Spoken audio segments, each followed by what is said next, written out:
ini latar belakangnya gitu ya. Mungkin teman-teman udah pernah ngerasain sendiri, harusnya cukup sering ngerasain ya. Berapa sering sih dapat promo yang nggak nyambung sama sekali, ya kan? Kita nggak nyari apa, tiba-tiba dapat kartu kredit, padahal boro-boro mau apply kartu kredit gitu kan. Atau ternyata dapat, waktu itu saya pernah dapat tiba-tiba iklan pet food, I don't even have a pet, ya kan, saya nggak punya piaraan gitu, jadi kenapa bisa kayak gini gitu kan. Jadi perusahaan retail online sekarang banyak sih yang ini udah menjadi somewhat of a common practice sebenarnya. Jadi udah menjadi, ini termnya udah hygiene gitu. It's something that usually they do every day. Tapi ada juga beberapa, dan actually masih banyak sebenarnya, apalagi perusahaan yang sifatnya kecil dan menengah gitu ya, atau perusahaan lama, yang seringkali menjalankan kampanye promosi yang sama ke seluruh pelanggan tanpa membedakan perilaku pembelian. Ya kan? Jadi, in short, they don't do targeting. So actually ya, actually nggak usah sebut gitu ya, tapi ada perusahaan besar, perusahaan consumer goods gitu ya, FMCG kalau teman-teman familiar sama terms-nya.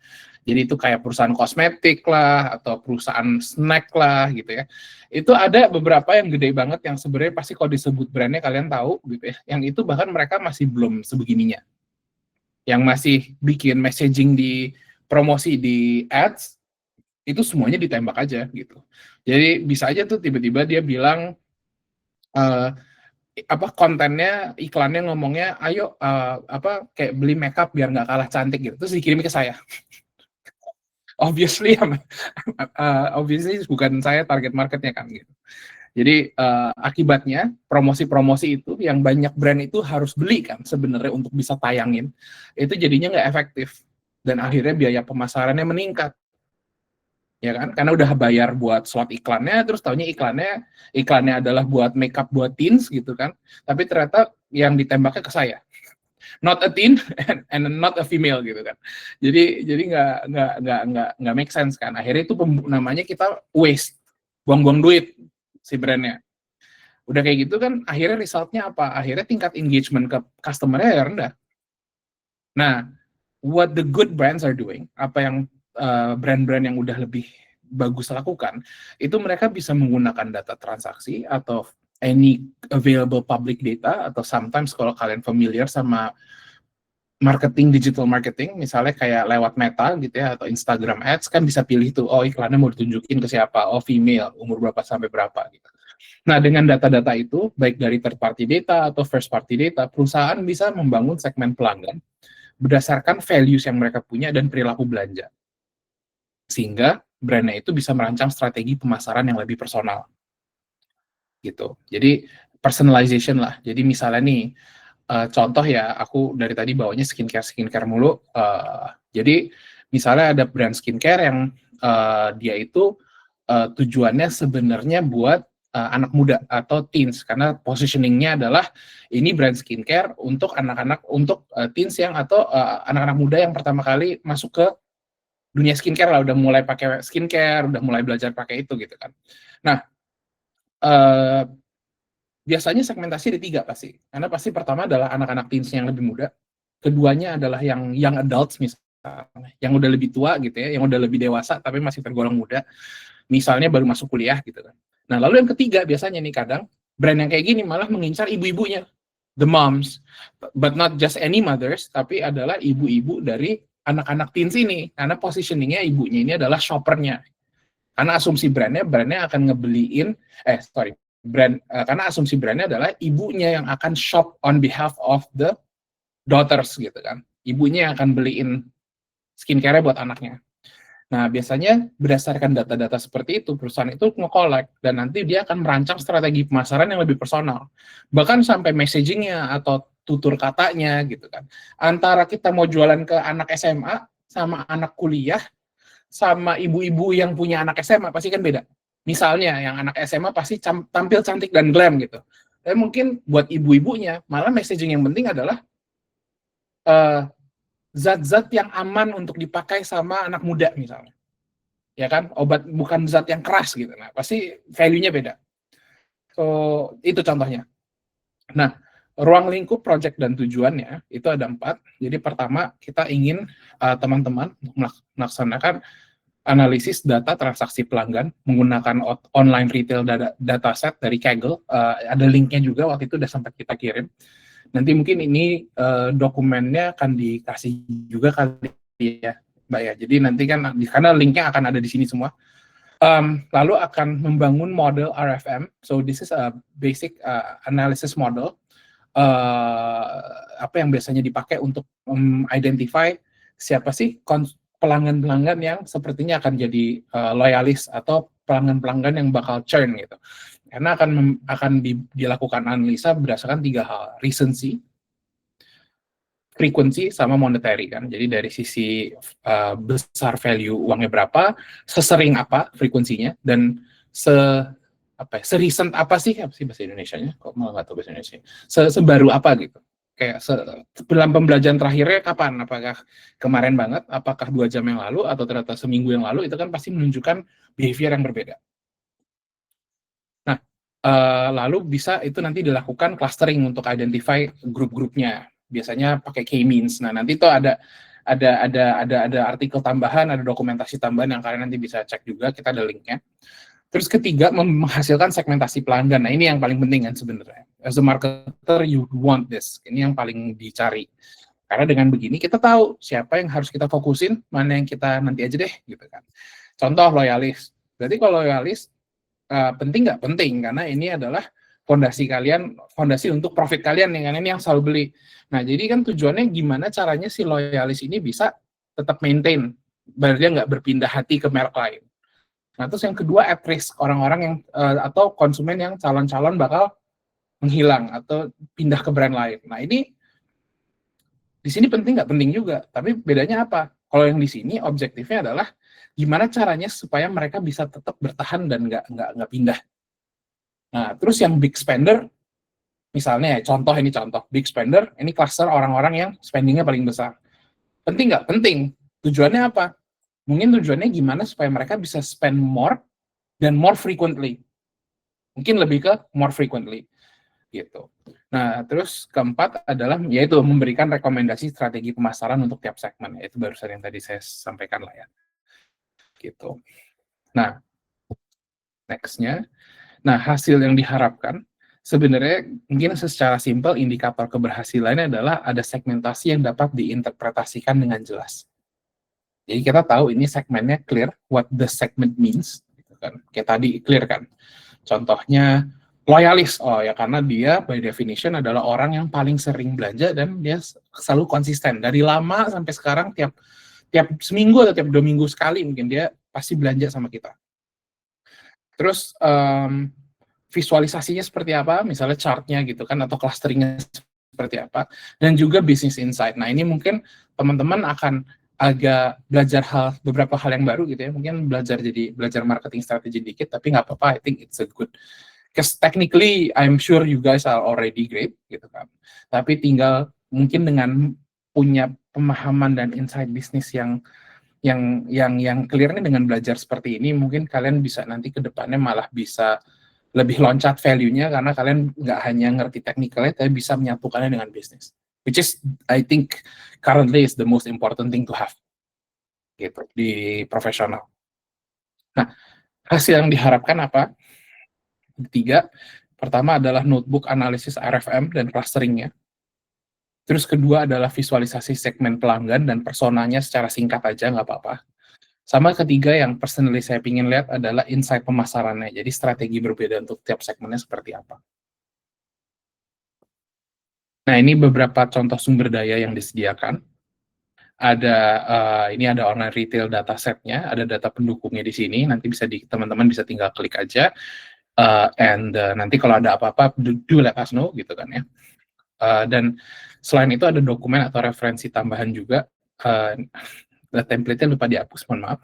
Jadi ada dokumen atau referensi tambahan gitu ya. Ini kita kasih 2, ada artikel tentang RFM segmentation menurut kami cukup bagus, ini cukup jelas gitu ya. Dan juga ada panduan untuk clustering customer segmentation lah dengan key means gitu. Mungkin teman-teman bisa baca ini biar lebih understand juga. But again, feel free if you have further question. I think nanti harusnya bisa disampaikan ke kita. Nah, Indikator penilaian teknis, mungkin nanti Pur kalau udah join bisa tambahkan ya Pur. Tapi intinya ada beberapa gitu ya. Pertama ada output format, jadi cukup Jupyter Notebook atau PPT, nggak perlu sampai Streamlit or Flash, jadi kemana ada beberapa yang nanya itu. Jadi fokusnya itu justru kita pingin untuk teman-teman gather the insight to create a business story. Jadi storytellingnya, narasinya nih ke bisnis seperti apa untuk bikin business value-nya. Jadi bukan deployment, bukan sekedar deploy website gitu, tapi it's more like apa value-nya. Dataset tadi udah disediakan, tapi boleh gunakan dataset lain yang relevan.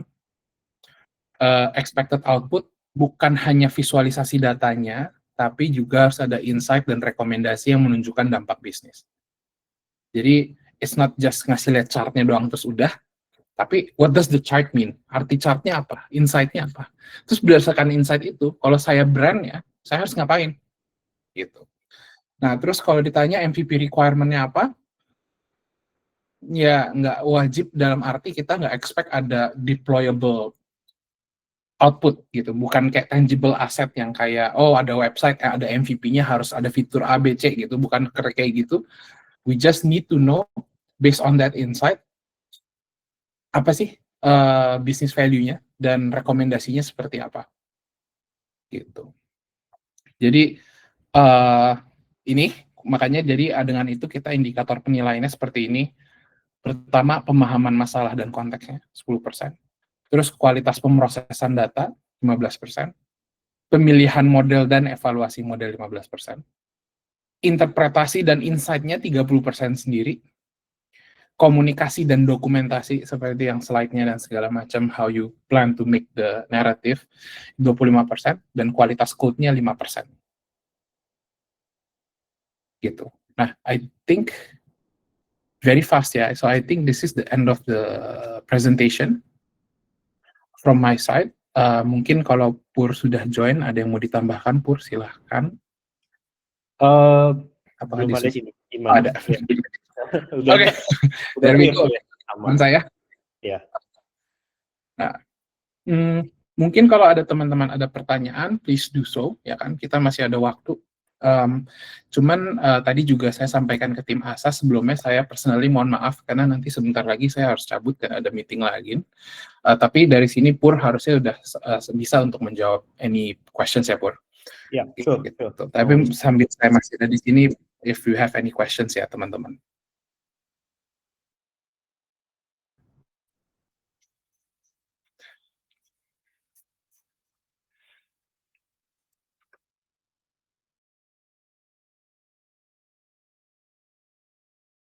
Gimana? Ada pertanyaan? Mungkin bisa raise hands atau bisa tanya di comments juga. Saya rasa harusnya bisa. Ada pertanyaan, Iman. Ada. Yang pertama dari Mas Rizky ya, Rizky Muhammad Syamsi. Maaf ya Kak, izin bertanya nih. Kan kita belum tahu ya dataset yang dipakai itu nanti atau yang dari Accenture-nya atau kita cari sendiri. Pun kalau seandainya saya udah coba cari sendiri dulu beberapa dataset. Tadi Kak Iman ya udah terbiasa nginin variabel-variabel yang dipakai buat masalah teknikal tadi. Saya mau nanya kalau misalnya terkait tadi customer segmentation personal marketing itu ya. Kalau saya udah punya variabel datanya tuh kayak customer information, transaction detail, product information, sama feedback, terus transaction logistiknya itu udah memenuhi use case-nya atau belum kira-kira? Kalau seandainya datasetnya nggak dikasih, kalau misalnya seandainya datasetnya dikasih pun, saya juga tetap pertanyaan ini karena kemungkinan dataset ini bisa kita pakai juga atau kita pakai dataset itu. Terima kasih. Mau Iman yang jawab atau aku, Man? Mungkin lo boleh, tapi mungkin dari gue cuma nambahin tambah awal dulu. Apa tadi? Jadi mungkin kalau dari dataset yang nanti ditemukan kayak tadi kan contohnya ada beberapa, misalnya dia purchase history-nya atau track record-nya dia pembeliannya seperti apa. Itu kan sebenarnya sesuatu yang udah bisa kita lihat pattern-nya kan. Kayak misalnya, oh ternyata nih customer dia belinya secara rutin dan nilai pembeliannya sekian, atau dia beli produk yang sama terus, itu akan seharusnya udah bisa menunjukkan tuh dengan data yang cukup banyak kan nanti kelihatan polanya. Ada beberapa grup customer yang belinya barang yang sama di momen yang mirip-mirip, misalnya tiap 2 minggu sekali dia pasti beli barangnya gitu, itu kan pasti udah menjadi satu persona sendiri. Atau ada yang belinya nggak menentu, random secara time-nya, tapi value-nya selalu besar, ya kan? Nah itu justru itu yang kita encourage untuk teman-teman cari gitu dengan clustering. Mungkin itu dari aku. Kalau dari Pur mungkin silakan Pur kalau ada yang mau ditambah.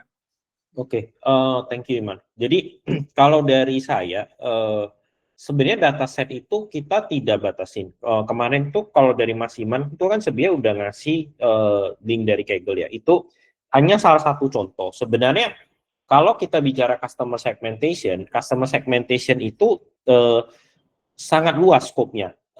Jadi bisa berupa data transaksional, bisa berupa data behavior, bisa berupa data lokasi, atau karakter dari consumer itu sendiri. Misalnya, ini apakah dia perempuan, apakah dia pria, segmen umurnya di berapa, itu juga penting sebenarnya. Nah, cuma memang dari Mas Iman dan saya, itu kita provide dataset yang kita berikan itu sebagai salah satu contoh aja. Kalau misalnya teman-teman, pada akhirnya ada dataset yang lebih luas cakupannya, itu kita sangat open, nggak masalah gitu. Bahkan menurut saya akan lebih bagus karena kita bisa derive segmentation yang lebih deep. Artinya contoh, kalau tadi Mas Iman ngasih contoh, kita lihatnya dari transactional level itu adanya loyal list, adanya mungkin misalnya new user atau new buyer gitu ya, yang baru pertama kali beli dengan recency terakhir gitu. Nah, tapi dengan adanya tambahan informasi, misalnya katakan karakter dari konsumen atau personanya gitu, kita bisa tahu, oh ini loyalis yang seperti apa. Oh ternyata loyalis yang ibu-ibu rumah tangga. Atau mungkin loyalis bapak-bapak kerja kantoran gitu. Nah itu kan lebih rich lagi. Dan segmennya itu lebih personalized ketika kita bicara yang Mas Iman sampaikan tadi. Gimana cara kita untuk bisa target konsumer tersebut gitu. Terima kasih Kak, cukup menjawab.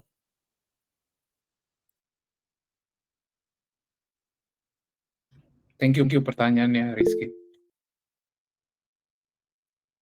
Nah itu ada pertanyaan lagi Pur dari Eva. Eva ya. Oke. Baik, halo selamat sore. Saya Eva Pinadiana. Saya izin untuk bertanya perihal untuk judul proyeknya kan kita disesuaikan dengan judul use case-nya atau memang sesuai kreativitas kita. Semisal kita ngambil datasetnya itu tentang perusahaan yang dimana perusahaan itu tuh menghasilkan produknya itu tentang hadiah gitu ya. Nah kita harus disesuaikan dengan kreativitas dari perusahaan itu sendiri atau memang mengikuti nama use case itu sendiri gitu Pak dari customer segmentation-nya. Sorry, come again. Boleh tahu pertanyaannya lebih spesifiknya tentang apa ya? Judul proyeknya sesuai kreativitasnya itu kalau misalkan ikutin yang di judul judul use case-nya atau memang sesuai kreativitas dari nama perusahaan itu sendiri. Misalnya kita judul proyeknya customer segmentation dari perusahaan ABC atau seperti apa itu? Sebenarnya kalau dari kita kan, kalau yang saya pahami nih dari ASA di coding itu kan di awal kayaknya kita udah dibagi per cluster ya Man ya, kalau nggak salah ya. Jadi ada yang terkait dengan mining, kita kebetulan salah satu yang dari retail kan. Nah, sebenarnya kalau dari kami sih, kami nggak masalah. Itu tergantung kreativitas teman-teman. Cuman memang kalau dari use case yang didesain Mas Iman ini, itu lebih ke arah retail and consumer segmentation. Pemahaman kami seperti itu. Iya, jadi mungkin nambahin dikit ya. Jadi waktu pas kemarin kita dapat briefingnya, itu memang dibagi ke 3 cluster. Jadi ada yang ngomongin dari sisi mining misalnya, terus ada yang ngomongin dari sisi financial service atau misalnya perbankan gitu kan. Nah, kemarin itu kita tahunya diminta bikin use case tentang produk atau consumer goods lah. Jadi apapun yang berhubungan yang namanya orang langsung beli, ada customer-nya, ada konsumennya. Nah, itu sebenarnya masuk ke ranah kita. Nah, kemarin kita nangkapnya begitu. Kan misalnya contoh ya, Eva, kayak ngomongin listrik gitu, atau resources, misalnya kita ngomongin infra kayak perusahaan listrik. Itu kan bukan suatu produk kan gitu. Beda kalau misalnya produk itu kan contohnya kayak skincare, atau misalnya kayak makanan, atau misalnya bahkan ya misalnya kayak mobil gitu misalnya. Itu kan part of the product industry kan. Dan kalau kita ngomongin consumer goods sebenarnya lebih yang kayak yang kita biasa beli lah. Kalau fast moving consumer goods atau FMCG itu yang kita sering beli secara berkala, misalnya dari sabun kayak, dari cemilan kayak gitu kan. Nah, jadi use case yang kita bikin di sini itu sebenarnya memang memang lebih sesuai untuk industri-industri yang seperti itu, Eva. Jadi sebenarnya kalau kamu kepikiran misalnya sesuai kreativitas nih, kamu tidak ingin mikirnya adalah mau cari data perusahaannya misalnya bukan skincare tapi home care atau baby care, misalnya ingin ngomongin diapers gitu. Menurutku masih relevan banget use case-nya.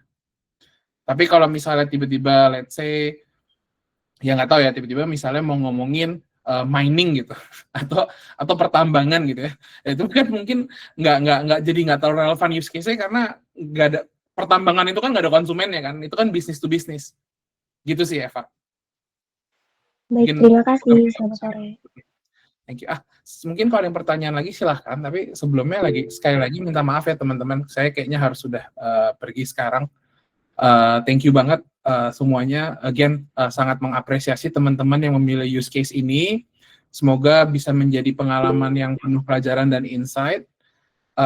Untuk tim Decoding, terima kasih for having both of us gitu ya. Dan untuk Pur, thank you banget Pur udah berkenan untuk di sini dan membantu menjawab pertanyaannya teman-teman kita.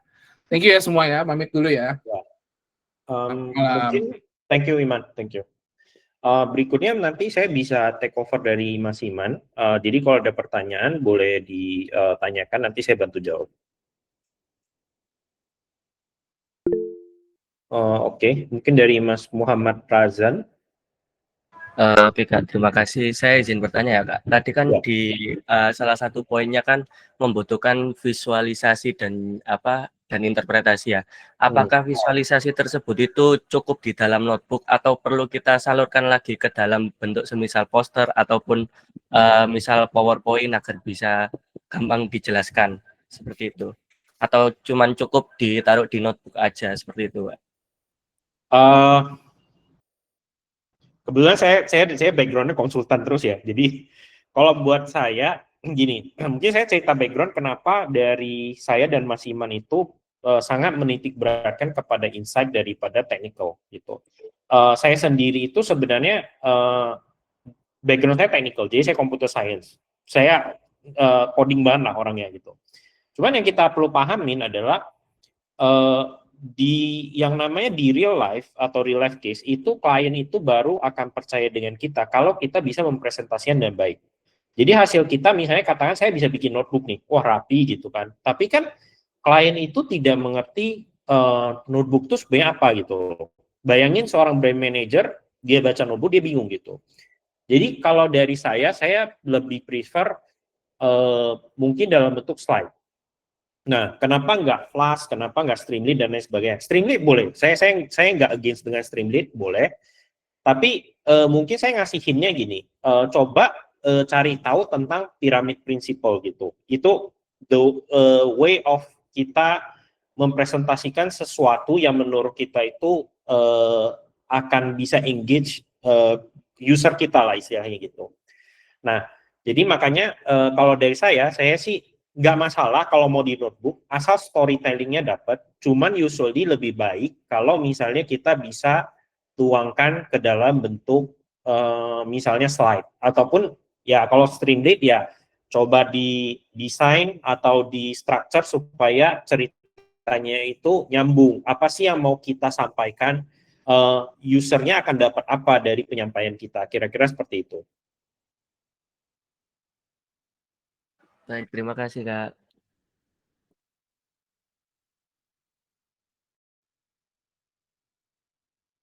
Oke, ada lagi?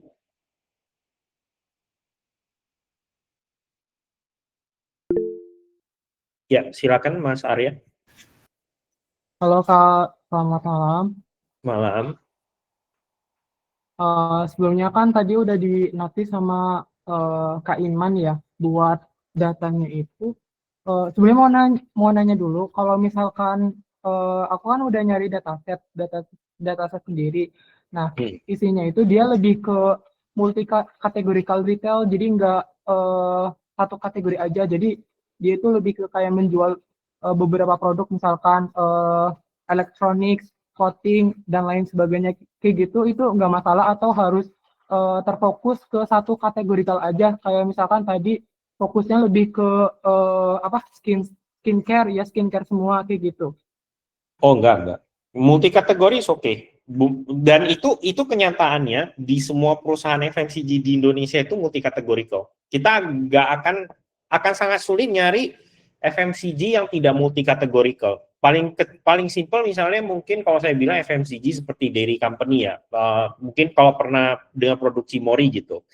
Cimory itu pun sebenarnya kalau kita lihat dari mungkin kalau pernah baca financial statement-nya, itu sebenarnya dia berafiliasi dengan Kenzler gitu. Jadi produknya turunan dairy, jadi tetap kita nggak akan nemu lah FMCG yang sifatnya non kategorikal, jarang banget. Biasanya kalau kita masuk ke real case, kita ke industri FMCG pasti kenanya multi kategorikal. Nah, cuman mungkin saya perlu ngasih ininya adalah tinggal Mas Arya itu gimana memproses data tersebut.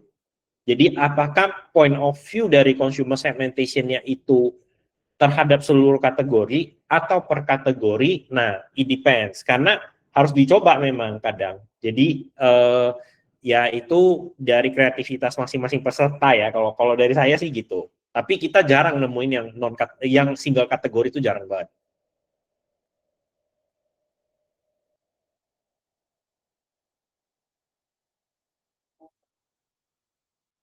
Apakah menjawab, Mas Arya? Sudah Kak, sama izin mau nanyain lagi, kalau misalkan dataset yang kita cari di Kaggle itu kan udah dapat kan, nah ternyata pas udah dicoba buat proses EDA itu datanya udah bersih, itu gimana ya, diperbolehkan atau tidak ya? Bersih ini dalam artian apa? Karena tricky juga, karena bersih bukan berarti udah insightful.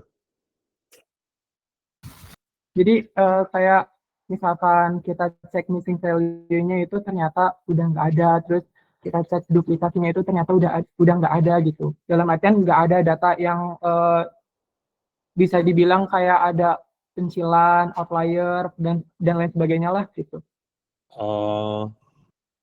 Ya boleh, kalau dari saya nggak ada masalah. Cuman ya kadang perlu hati-hati aja lah.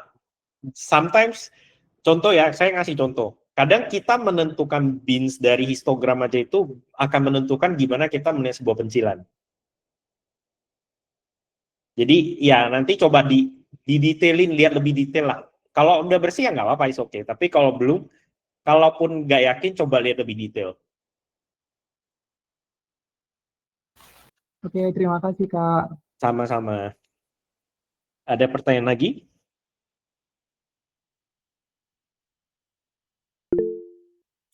Ya, silakan Mbak Alia. Hai Kak, selamat malam. Jadi saya mau nanya, ini kan saya sama kelompok saya itu udah dapat datasetnya. Tapi ada nggak saran dari kakak, misalkan kalau misalnya di data kami itu kayak harus ada, misalkan datanya tuh harus punya kayak tanggal pembelian atau apa yang mendukung supaya hasilnya tuh sesuai sama use case-nya ini. Jadi kayak makin bagus lah output yang dihasilkan kalau dengan memiliki data-data tersebut gitu. Kalau menurut saya perlu, Mbak Alia. Alasannya gini, kenapa Mas Iman itu datang dengan RFM dan itu sebenarnya ada alasannya menurut saya. Karena di real life, di real condition itu salah satu data yang paling mudah kita dapatkan itu adalah transaksional data. Transaksional data itu kalau kita mau segmentasi itu umumnya standar de facto-nya paling simpel itu adalah minimal RFM, yaitu ada recency, ada frekuensi, ada monetary. Kalau misalnya kita tidak ada tanggal, kita nggak bisa menentukan recency, udah definitely nggak bisa. Frekuensi bisa jadi lebih sulit juga. Kita tahu dia sefrekuen apa, tapi kita tidak tahu apakah nih orang beli frekuennya itu dalam sekali jalan atau bisa jadi, maksud saya gini, apakah dia belinya itu per 3 bulan sekali memang pattern-nya itu cenderung pattern yang penggunaan yang lumrah, atau dia adalah bulk buyer. Bulk buyer itu kan bisa aja saya beli gondongan sekaligus, saya jual lagi di SLD seller. Nah, itu kan menentukan karakternya. Apakah nih seorang loyalis atau dia cuma sekedar reseller aja yang beli banyak gitu. Nah, informasi tanggal itu jadi penting di area itu sih gitu. Jadi makanya menurut saya itu perlu ada. Minimal itulah. Kenapa kita datang ke RFM? Karena itu paling gampang. Kalau kita udah bicara consumer karakteristik kayak dia pria atau wanita, tanggal lahir di mana, lokasi di mana, itu udah butuh PII. Kita agak sulit sekarang karena ada undang-undang PDP. Kalau teman-teman pada baca gitu ya. Soalnya makanya kita juga nggak mau menyulitkan teman-teman, kita datang dengan yang paling simpel aja RFM, but menurut saya itu minimum viable. 3 itu mesti ada. Oke Kak, makasih jawabannya.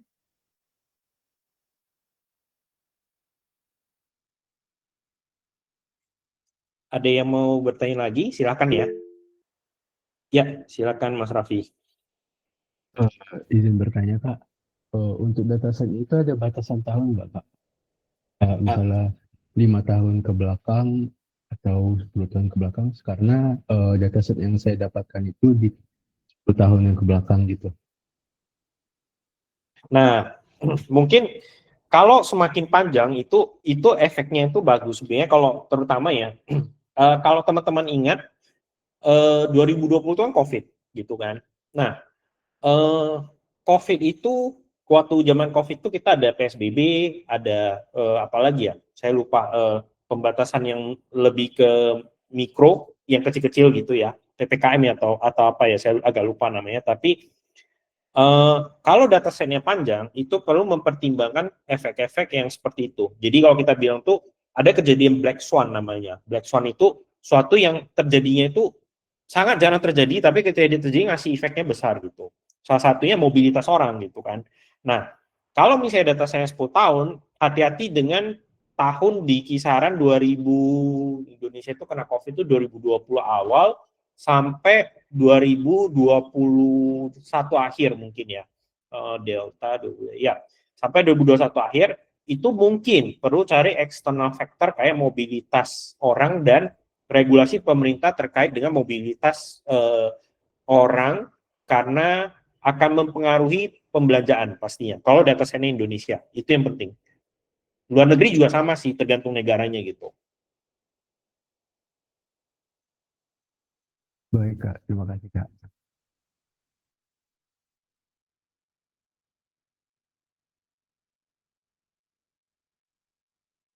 Oke, ada pertanyaan lagi? Ya, silakan Mas Leonardo. Permisi kok, tolong tanya kok. Untuk persona yang kita harus buat itu per cluster atau contoh salah satu saja? Persona ini dalam artian apa?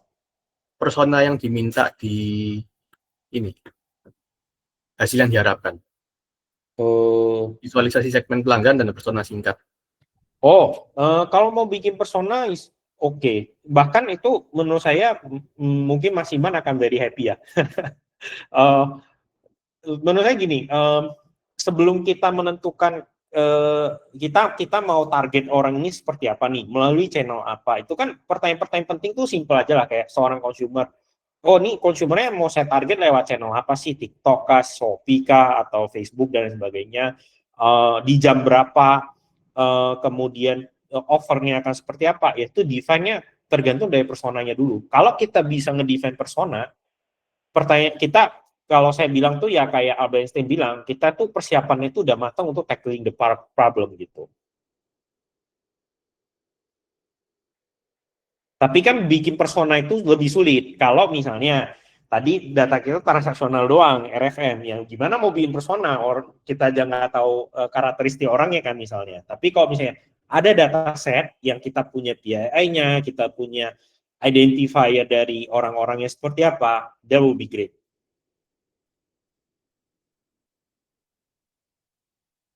Apakah menjawab Mas Leonardo? Saya masih bingung untuk, berarti dibuat untuk semuanya ya? Semua, misalnya kita buat cluster loyalis, kita buat cluster at risk, itu kita buat misalnya contoh satu gitu. Tergantung.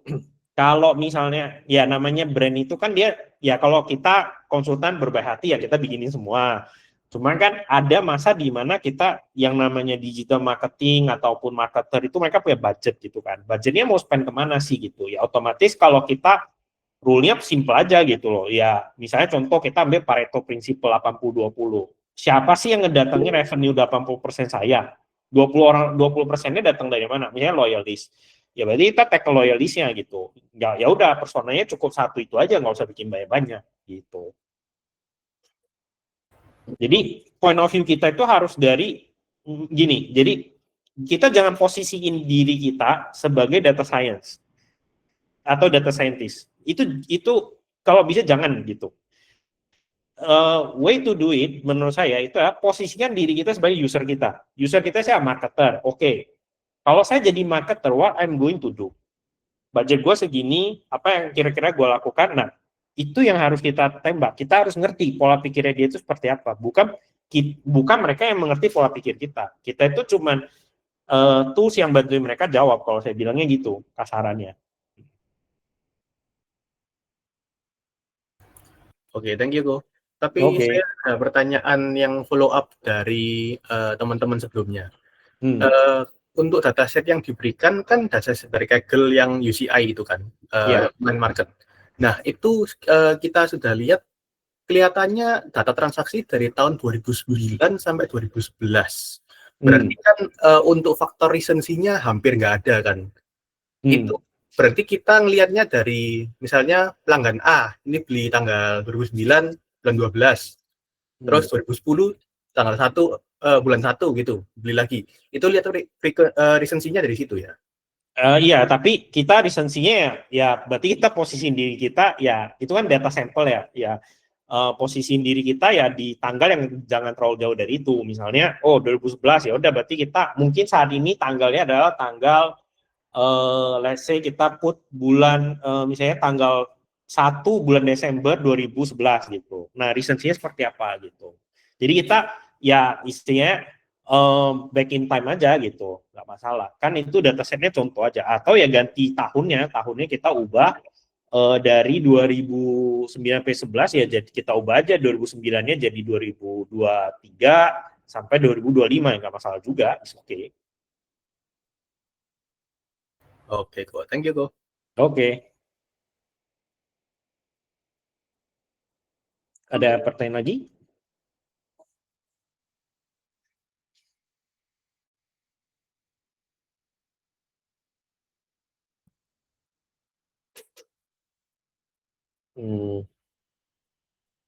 Kita tunggu 1 menit ya. Kalau nggak ada, mungkin kita bisa akhiri sesinya ya.